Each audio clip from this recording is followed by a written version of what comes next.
Today what we are going to brew is this Hidden Fall Estates coffee from Blue Tokai Coffee Roasters in India. The estate, Hidden Fall Estate, is a part of MSP Estate. It's located in Tamil Nadu in Shevaroy Hills.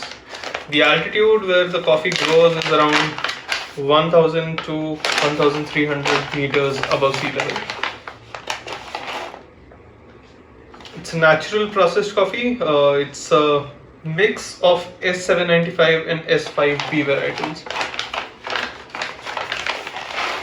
So today we are going to be brewing 20 grams of coffee to around 300 grams of water.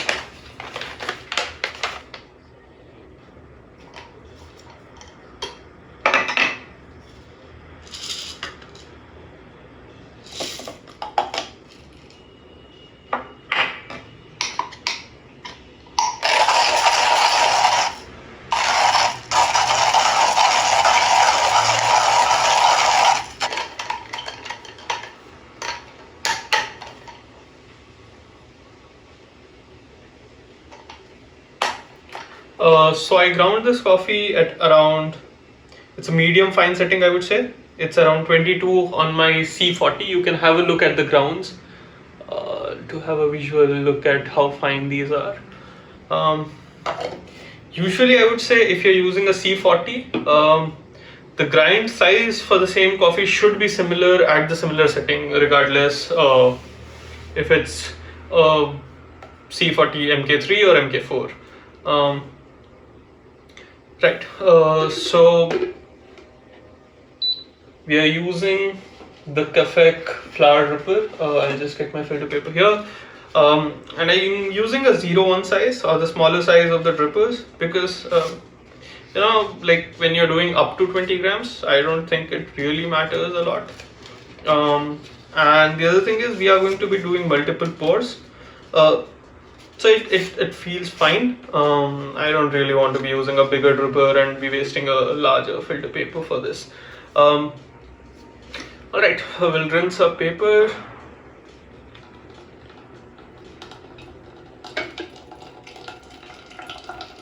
Yeah, the water temperature is slightly over 90.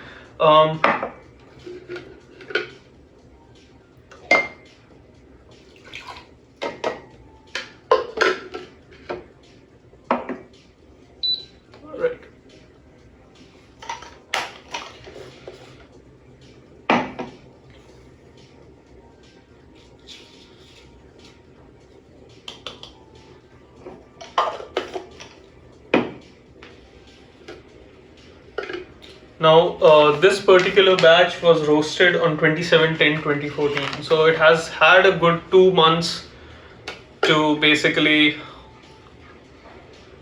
degas and rest. I'm not going to do a long bloom. It's going to be around 20-second bloom with around 60 grams of water. So let me start the timer here.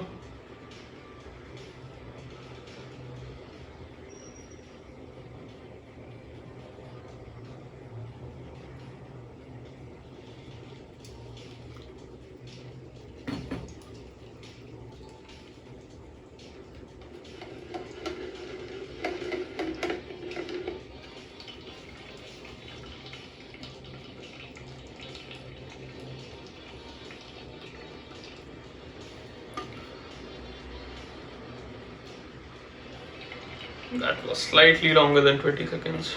Okay, no problem. We'll fill it up till almost the top rim here. That is going to be around 200 ml of water.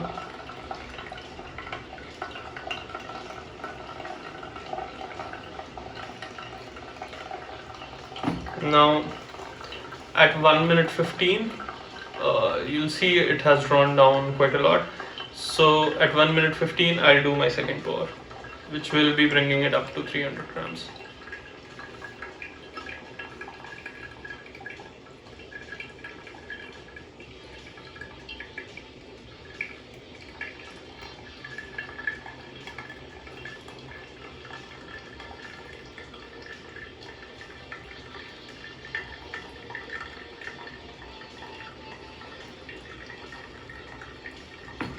just give it a slight thing just to slow down the flow rate a bit. Yeah, so the total drawdown time has been around 2 minutes 20 seconds, which is a pretty good zone, I'd say. Now what I'm going to do is just do this here.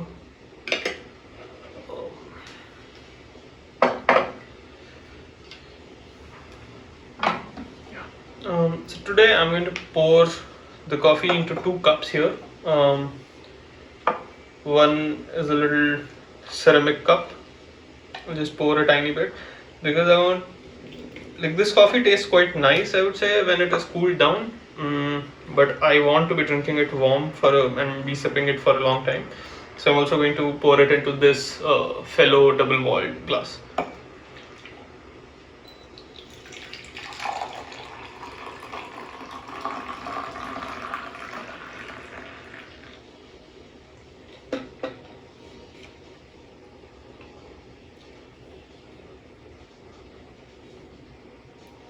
When it is hot, it is quite aromatic. I'd say it smells slightly of fruits, like tropical fruits.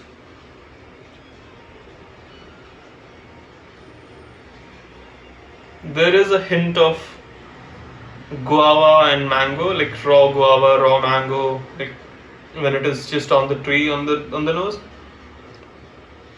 Not sure how those notes will translate into the actual taste, but I'd say it's all quite muted, the aroma. It might also be because the coffee at this point is almost 2 months old, and Indian coffees have a tendency to fall off relatively quickly. But like, I found this coffee not to be that great when it was fresh. As it has evolved, it has been very good. Even though it says it's a light roast, it had quite a roasty note to it when it was very fresh. As time has passed by, those notes have gone away. Like, it's completely disappeared. Yeah, as it cools down, I can smell more of that guava, slightly unripe mango.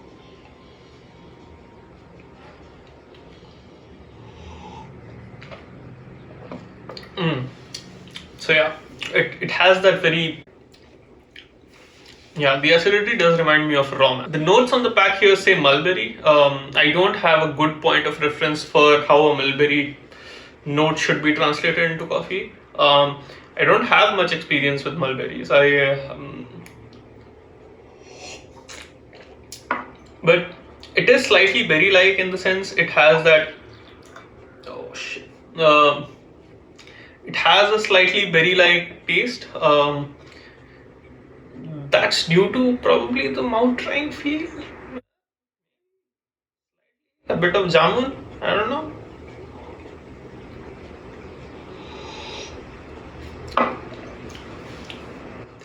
So I don't know. As a natural processed coffee, from India, it is relatively clean. I don't get a lot of funk in the cup.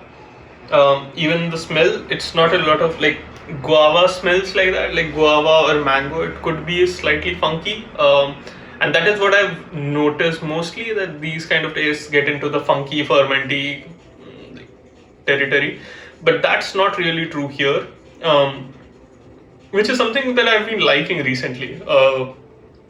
More and more Indian coffees have been towards the cleaner side instead of being like overly funky, fermented notes.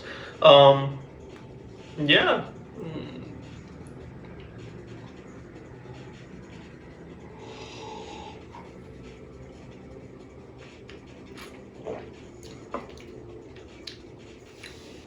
There's not a lot of sweetness. Slightly astringent, not really astringent, but it has that. It has a slight astringency to it. I don't know if it was because of the grind or the brew that I did, or the coffee in general has that kind of a note. But yeah, that's slightly present. Let me know if you guys have tasted this coffee. I think it is still available in stock at the Blue Tokai website if you are interested in it. If you would have had it, let me know what was your experience. Did you like it? Did you not? Is this the kind of coffee that you guys enjoy in general? In terms of the Indian coffees that I've had last year, this has to be one of the better ones. Is there some nice Indian coffee that you find very interesting that I should be having a look at?